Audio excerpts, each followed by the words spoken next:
انا ابني مدمن سان بايتس، ما بياكلش الا هو اي نوع شيبسي، ما بياكلش هو وبنتي. قلت له بس يا حبايب قلبي انا هعمله لكم في البيت.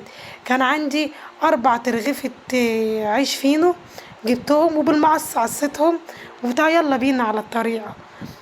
جبت طبق فيه معلقتين من الزبدة ومعلقة زعتر و...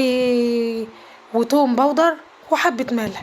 عندك عندك نكهة الجبنة، أي نوع، أي طعم، لون، أي حاجة عايزة تحطيها حطيه، مش هيقول معانا لأ.